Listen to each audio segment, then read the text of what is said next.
नमस्कार। आज आपका स्वागत है हमारे इस YouTube चैनल में, जहां मैं राहुल कुमार चौधरी आज आपके साथ चर्चा करूंगा मैट्रिक्स मल्टीप्लिकेशन के बारे में, अर्थात अवयवों के गुणनफल के बारे में। इससे पहले हमने अपने पिछले 5 वीडियोज में अवयवों की और भी कई सारे कॉन्सेप्ट पे चर्चा की है, और आज जो हमारा टॉपिक है, चर्चा का जो विषय है, वो है मैट्रिक्स मल्टीप्लिकेशन। तो आइए देखते हैं क्या होता है matrix multiplication. Multiplication of matrices, अर्थात अवयवों का गुणनफल।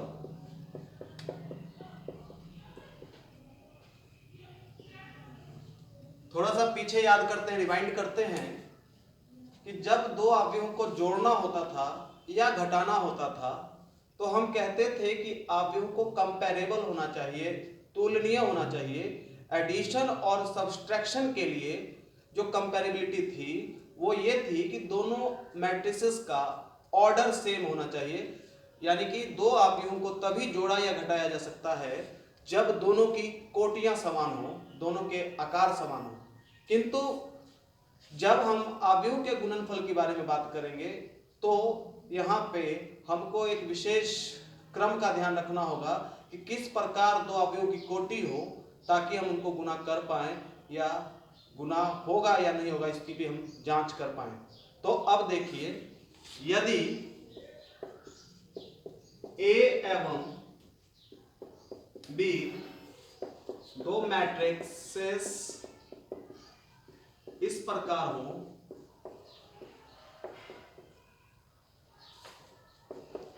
ताकि A equal to a i j m गुने एन, अर्थात ए की कोटि m क्रॉस n हो, एवं B equal to b j k n गुने p, तो ए भी परिभाषित होगा, ए भी परिभाषित होगा। और अगर हम कहें कि बी ए भी परिभाषित होगा तो ये कहना अभी एकदम सही नहीं होगा, वो हम जांच करके ही बता पाएंगे। क्योंकि यदि जो हमारा यहाँ पे ए बी लिखने का कारण है, यहाँ ए का ऑर्डर पहला और बी का ऑर्डर सेकेंड है।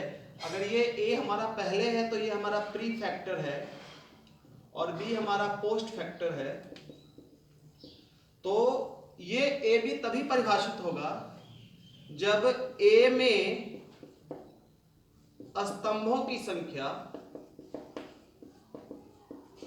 ए में स्तंभों की संख्या बराबर हो बी में पंक्तियों की संख्या।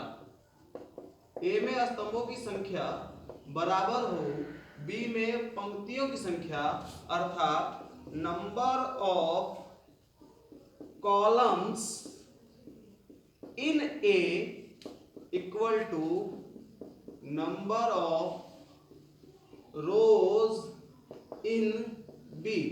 यानी कि जो हमारा प्री फैक्टर है उसमें जितने कॉलम्स होंगे, अगर उतने ही रोज हमारे पोस्ट फैक्टर में हो, यानी कि प्रथम जो हमारा गुणनखंड है ए, उसमें स्तंभों की संख्या, बाद वाले अवयव जो कि पोस्ट फैक्टर है उसमें पंक्तियों की संख्या के बराबर होगा, तभी हमारे अवयव का गुणनफल संभव है, परिभाषित है, अन्यथा परिभाषित नहीं होगा। और अब हम देखें कि अगर ए का ऑर्डर हम जानते हैं, बी का ऑर्डर हम जानते हैं, तो ए बी अगर परिभाषित हो रहा है, यानी कि ए का ऑर्डर अगर m गुने n है और b का ऑर्डर n गुने p है, और ए बी अगर परिभाषित हो रहा है तो ए बी का ऑर्डर क्या होगा। तो पहले तो देखें कि परिभाषित है, क्योंकि ए में नंबर ऑफ कॉलम्स जो है वो बी में नंबर ऑफ रोज है, और ए बी का ऑर्डर जो होगा वो नंबर ऑफ रोज जो होगा ए बी में वो ए के रो के बराबर होगा, और नंबर ऑफ कॉलम्स जो होगा वो बी के कॉलम्स के बराबर होगा। यानी कि हम कह सकते हैं ए बी में पंक्तियों की संख्या जो होगी वो एक ही पंक्तियों की संख्या के बराबर होगी।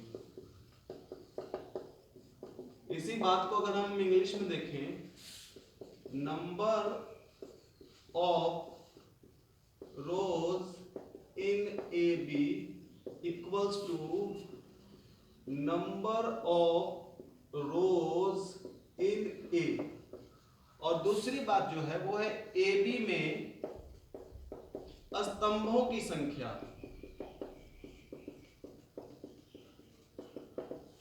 वो होगी बी में स्तंभों की संख्या। अर्थात इसको भी देखें तो number of columns in A B equals to number of columns in B. और ऊपर जो मैंने लिखा है देखिए, हमारे ए का ऑर्डर में ए में एम रो है और एन कॉलम है, बी में एन कॉलम एन रो है और पी कॉलम्स हैं। अब हमारा ए बी में एम कॉलम्स हैं, एम रोज हैं और ए में भी एम रोज हैं। फिर इस ए बी में पी कॉलम्स हैं और इस बी में भी पी कॉलम्स है, जो आपको हमने यहाँ समझाया है कि ए बी में number of rows in A और ए बी में number of columns in B. अगर इसको ऐसे लिखा जाए कि ए का ऑर्डर हम यहाँ पे लिख दें एम क्रॉस एन और बी का ऑर्डर यहाँ पे लिख दें एन क्रॉस पी, तो ए बी का जो ऑर्डर होगा, पहले देखिए यहाँ पे पहले वाले में कॉलम दूसरे वाले में रो के बराबर है और बचा हुआ जो चीज है वो ऑर्डर हो जाएगा किसका, ए बी का एम क्रॉस पी।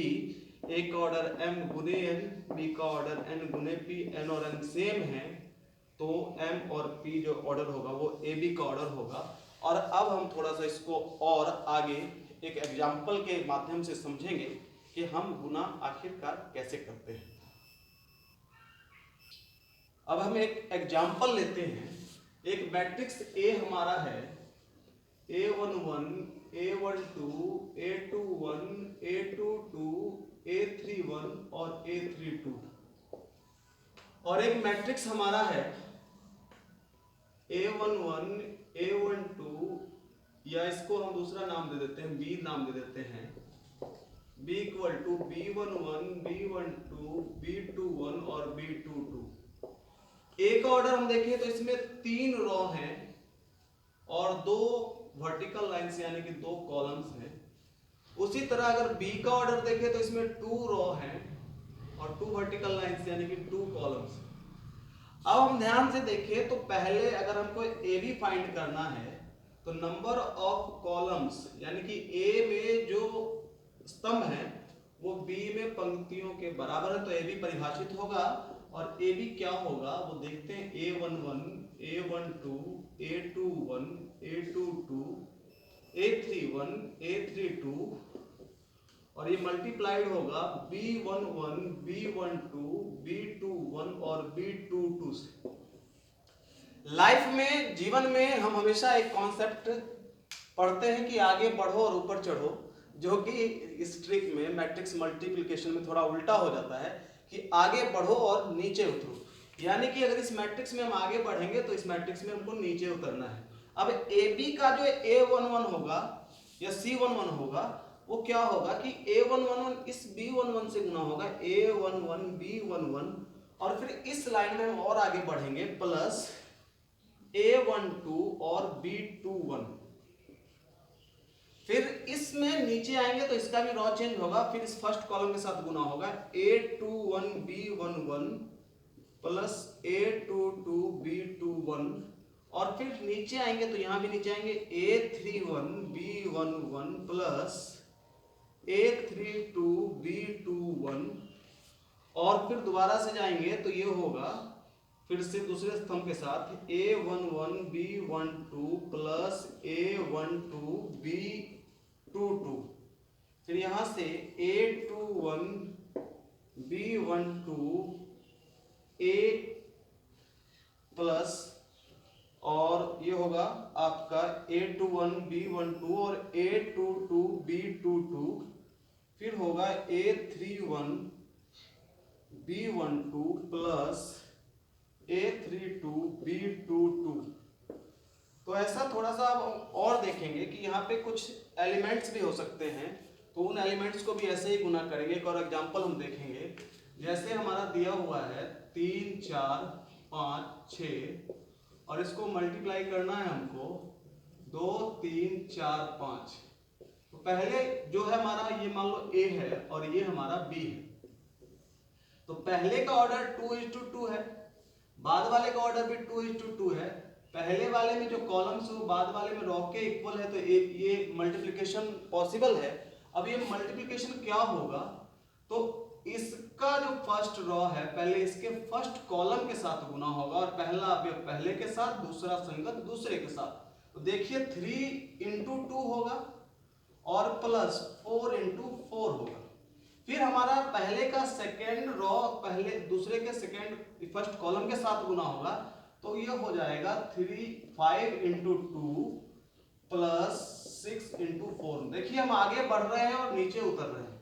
फिर दोबारा से हम देखेंगे तो दोबारा से फर्स्ट रॉ जो होगा वो सेकेंड कॉलम के साथ 3 × 3 प्लस 4 × 5 और फिर 5 × 3 प्लस 6 × 5। और अब इसको और अगर हम मल्टीप्लिकेशन और एडिशन कर दें 3 2 6 प्लस 16 9 प्लस 20 10 प्लस 24 15 प्लस 30, और इसको और अगर हम करें गुना तो या जोड़ें तो 16 और 6 22, 20 और 9 29, 24 10 34, 15 30 45।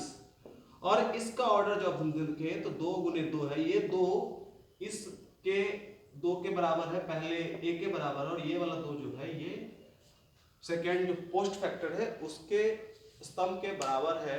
इसको थोड़ा सा हम लोग लिखेंगे और फिर आगे की चर्चा पर ध्यान देंगे।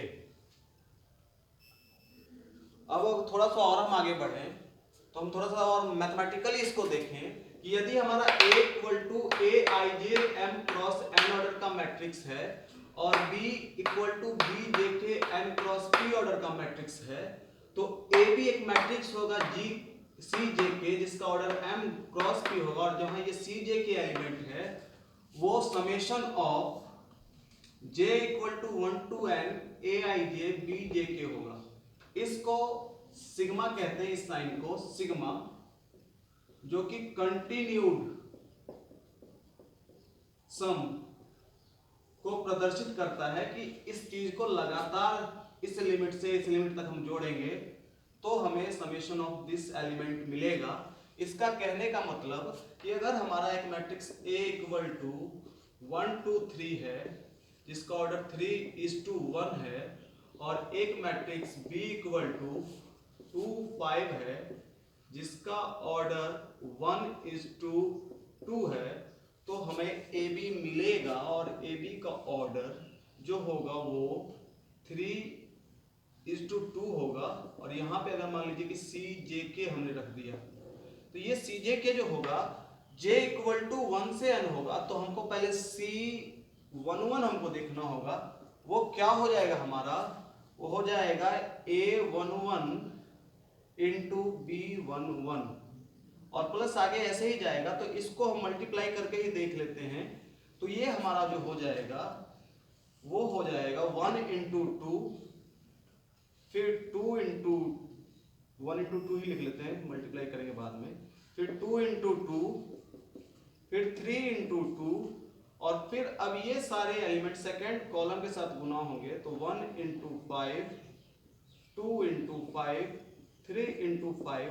और अब इसमें देखिए इसका ऑर्डर, इसमें 3 रॉ और 2 कॉलम्स हैं, जो कि फाइनली हमारा 2 5 4 10 6 और 15 होगा, और ये हमारा ऑर्डर 3:2 होगा। इस तरह से हम मैट्रिक्स मल्टीप्लिकेशन जानेंगे, और आपको अगर इसमें कोई भी दिक्कत होती है तो आप मुझे मैसेज कर सकते हैं हमारे व्हाट्सएप नंबर पे। और उस क्वेश्चन को हम आपको सॉल्व करके या आने वाले वीडियोज में जरूर डालेंगे। और अगर आपको ये वीडियो पसंद आए तो इसको लाइक और सब्सक्राइब और शेयर जरूर करें। बहुत बहुत धन्यवाद।